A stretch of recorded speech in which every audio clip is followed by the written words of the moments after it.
Salut les amis, c'est Vincent, vous êtes sur Vincent Quête et j'espère que vous allez bien. Dans quelques jours, c'est l'élection présidentielle aux États-Unis.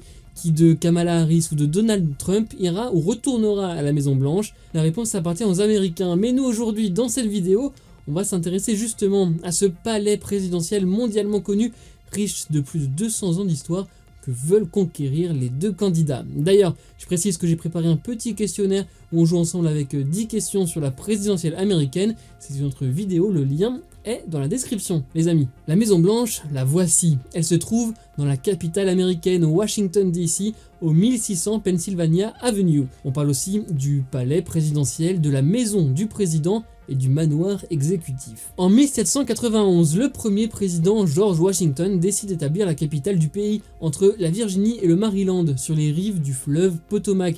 Ça deviendra plus tard cette ville, Washington DC. L'année suivante, il y pose la première pierre du palais présidentiel. C'est l'architecte irlandais James Homan qui a été chargé de sa construction. Au programme, un style néoclassique et niveau matériaux, il utilise du grès. Pour la forme du bâtiment, on entend souvent qu'elle serait inspirée du château de Rastignac en Dordogne. Alors, ce beau palais français a été construit après la Maison Blanche, mais peut-être que l'architecte a pu voir les plans avant ou peut-être des idées pour s'en inspirer, que des hypothèses, mais en tout cas, c'est notre côté chauvin français.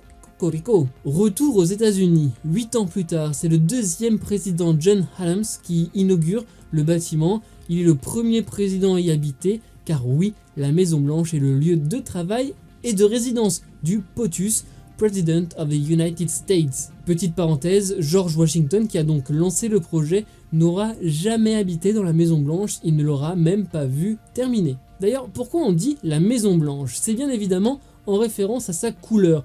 Le terme apparaît pour la première fois en 1811 et c'est Theodore Roosevelt qui fait figurer Maison Blanche Washington en premier. Reprenons notre frise chronologique. Lors de la guerre anglo-américaine de 1812, les Britanniques ont mis le feu à la Maison Blanche qui est partiellement détruite.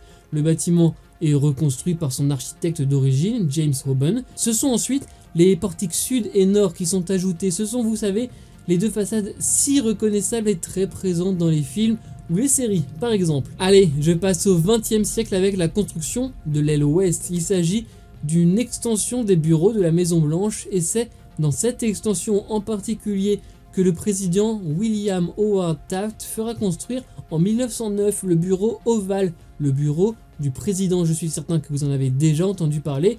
Si on prend un plan de la Maison Blanche, c'est donc ici qu'il se situe aujourd'hui. Il a un peu bougé au début du XXe siècle. 150 ans après sa construction, la Maison Blanche ne tient presque plus debout, et oui, le président Harry Truman lance alors une énorme rénovation. En fait, tout est détruit, absolument tout, sauf la façade extérieure qui, elle, est protégée pour la garder.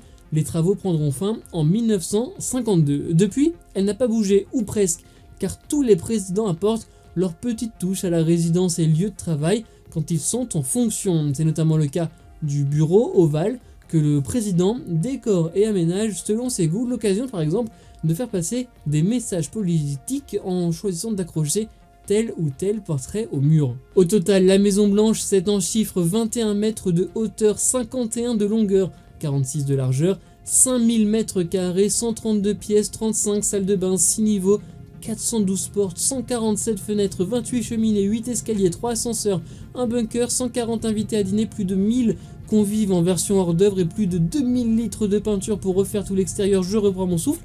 Ce sont tous les chiffres officiels sur le site de la Maison Blanche. J'en profite pour dire que la Maison Blanche est aussi un musée, et oui, il attire chaque année des milliers de personnes. On peut aussi visiter le bâtiment, ce sont des visites guidées, en groupe, c'est gratuit, mais il faut s'inscrire plusieurs mois à l'avance, en passant quand on vient de l'étranger, pour nous par exemple le français, par son ambassade. Au cas où, il y a aussi une petite visite virtuelle si vous ne pouvez pas y aller, avec une caméra à 360 degrés. Et comme c'est le symbole du pouvoir américain, ça peut arriver que vous entendiez l'expression la Maison Blanche pour désigner le président américain, comme on peut dire parfois l'Élysée pour parler du président ou Matignon pour parler du Premier ministre. En France, des vraies expressions de journalistes, je suis le premier à pouvoir le dire. Merci les amis d'avoir regardé, j'espère que vous en savez plus. Si vous avez aimé ou appris des choses, likez, partagez, abonnez-vous à ma chaîne. On se retrouve aussi sur Insta, TikTok et Twitter. N'oubliez pas, soyez heureux, restez curieux.